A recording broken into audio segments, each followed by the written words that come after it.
各位觀眾，歡迎嚟臨影畫碎語劇情完全解構專題。我係 Micky， 我係 Bobby。今集我哋講再生號啊。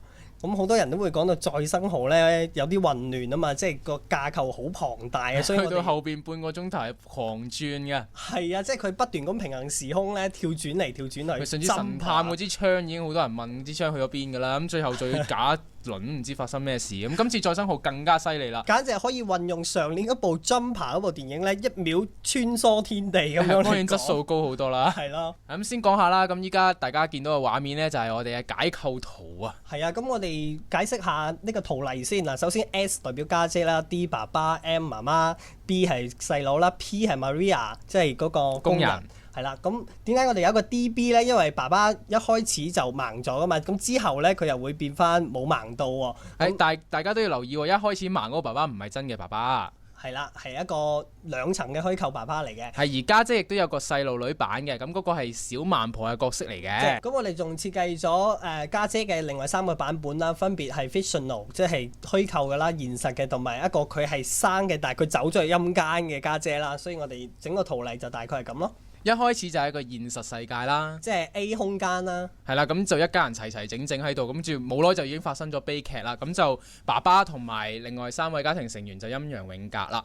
咁喺車禍發生咗10年之後呢，盲咗嘅家姐呢就開始寫一本小説嚟幫助媽媽呢就走出呢個陰影啊。係啦，咁第一次創造嘅小説世界呢，就係嗱，睇到畫面度 A 加一層下邊嘅 B 一層啦，就係一開始嘅世界。咁我哋見到爸爸盲咗啦，咁佢身邊呢就只得工人 Maria，咁而另外3位家庭成員呢已經死咗噶啦。係啦，咁呢個 B 一世界裏邊呢，爸爸亦都寫咗本小説紀念逝去嘅親人噶噃。咁呢本小説呢，就係我哋見到嘅 C 世界啦。咁喺呢個世界裏邊呢，鬼媽媽呢就會作為一個人咁翻咗嚟啦，而鬼細佬呢就會作為一個小狗啊，即係奇幻型 FB 咁出現啦。係啦，有時又會變翻細路仔嘅形式噶噃。咁 S 下邊我哋加咗點呢？即係阿家姐呢就變咗個小孟婆啊。係啦，跟住 A 嘅世界即係現實就發生咗驚天動地嘅變化，因為就淨係得翻家姐一個人存活啦。咁呢個情緒亦都帶咗落 B1 入邊喎。係啦，因為呢種傷痛咧，又帶入咗 B1 裏邊嘅爸爸啊，即係阿 P 咧，即係 Maria 咧，就已經死咗咯。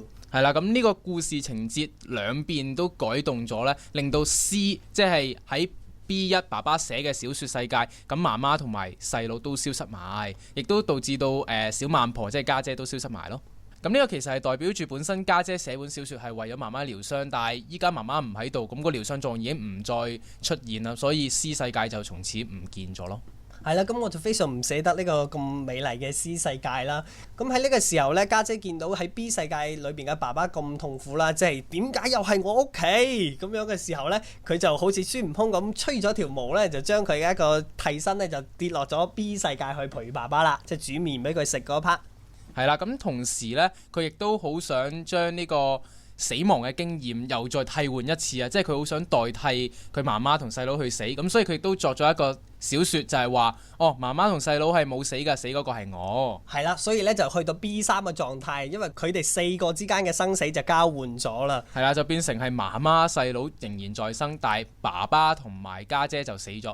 亦即係我哋見到爸爸同家姐都變咗黑色嗰一幕咯。咁呢一度其實係有一個混亂點嘅，因為大家都知道咧，爸爸應該係死咗噶嘛。咁如果係調轉，咁應該死嘅得翻家姐一個，點解爸爸都死埋嘅呢？咁大家就要留意呢一個爸爸仍然係盲嘅喎。係啦，即係話佢仲係處於 B 層嘅世界啊嘛。係啦，咁但係一開咗道門之後呢，就進入咗一個全新嘅世界喎。係啦，呢個世界呢係介乎於我哋覺得係 A、B 之間嘅，咁係向上升咗嘅。但係呢，佢係一個有陰間嘅世界，所以你哋見到我哋下邊呢多咗一層㗎咯。係啦，咁呢個 Alpha 啦，咁就係有孟婆嘅，亦即係谷祖琳飾演㗎啦。咁其中亦都有 SJ 啦，即係細個時候嘅家姐啦。咁喺佢哋3個咧就一齊跳咗落去啦。咁我哋見到有 SL 即係家姐本身係應該係生嘅，咁佢就夾硬走咗落去嘅啫。係啦，咁然後亦都有小孟婆幫佢啦，夾硬話佢已經死咗，咁所以就出現咗2本嘅生死書啦。係啦，咁呢個時候呢，爸爸呢就重見光明喎，咁即係佢係從 B 世界走出咗，跳出咗，即係唔再係 B 啦，佢覺醒咗自己原來已經死咗。喺呢個時候呢，我以為佢係最高級嘅時候嘅啫，我哋當時冇諗到係 Alpha 嘅，因為爸爸見到家姐喺最外邊嗰層世界寫嘅啲小説啊嘛，係啦，啲情節喺晒度嘅，然後間屋又一樣噶嘛。係咯，只不過原來故事仲有繼續發展嘅喎。係啦，咁當孟婆發現咗家姐唔屬於陰間呢個地方，所以就掟翻佢上去啦。係，咁呢個時候呢，仲係屬於 Alpha 1嘅喎。咁佢上到嚟之後，因為佢想繼續落翻去啦，咁佢就進行咗2次自殺啦、吊頸同埋割脈啦。咁嗰個時候，佢爸爸都唔可以阻止佢㗎。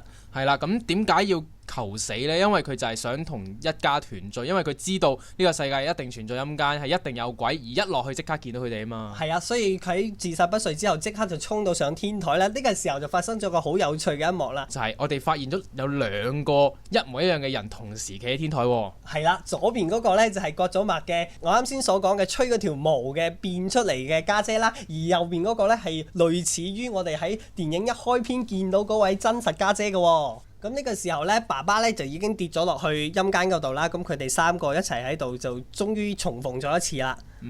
係啦，咁喺呢個時候，小孟婆其實仲堅持緊，佢係仍然認為呢，佢哋媽媽同埋細佬係冇死，而死嗰個應該係家姐嘅。咁呢個時候大孟婆呢就打開生死書啦，發現呢家姐將會喺6分鐘同埋7分鐘之後都要死喎。係啦，咁就發現咗其實有2個佢嘅噃。係啦，咁我哋首先見到左邊嗰個虛構嘅家姐跳咗落去死咗啦，然後右邊嗰個家姐呢，我哋以為佢係真實嘅家姐嚟嘅，咁佢為咗測試呢個世界有冇陰間呢，咁就一跳跳咗落去啦。咁喺呢個時候，再生號就出嚟接走咗佢，咁就證實咗陰間嘅存在。咁呢個時候，爸爸就打咗佢一下手掌，然後佢又翻去間房入邊啦。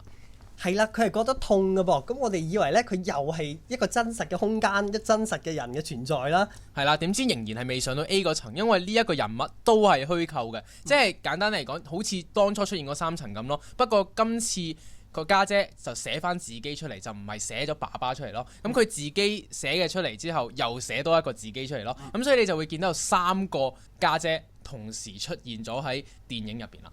不過呢個時候呢，其實係未知嘅。點解呢？因為我哋諗住佢係真實㗎啦，冇㗎啦。咁喺呢個時候呢，佢家姐係知道咗有陰間㗎嘛，因為佢覺得痛啊嘛，所以呢，佢又想追翻嗰部再生號啊，所以佢即刻衝出去又去跳多次，佢又死咗喎。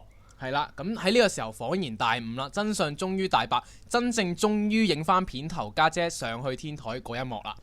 係啦，咁家姐喺現實世界呢係冇自殺到㗎，全篇呢，佢都係用緊一個小説嘅方式去幫自己療傷㗎咋。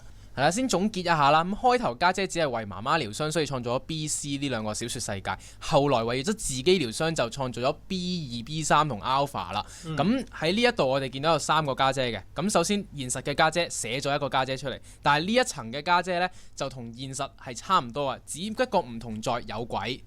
係啦，之後第3個家姐呢，亦都係真實嘅家姐喺外邊派入嚟嘅，係同佢一模一樣嘅衣着啦。咁係為咗呢測試有冇陰間啦，測試一下佢真係一齊死啦，咁家人有咩反應啦，同埋去感受一下，如果可以同家人一齊搭再生號走嘅話，會係咩感受咯？係啦，咁再生號就係關於親人、家庭重逢或者係生死陰陽相隔嘅古仔啦。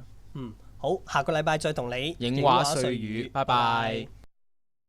再生號，我哋開工啦！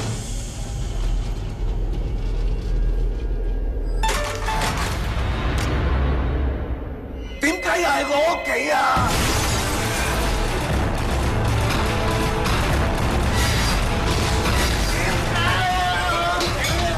要罰就罰我一個，唔好罰我屋企人啊！要上帝啊！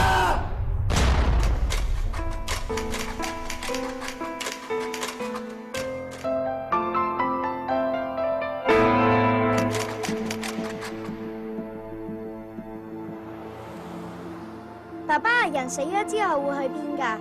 咁啊，邊個決定邊個死啊？掌管生死嘅小孟婆，你係邊個？孟婆得一個。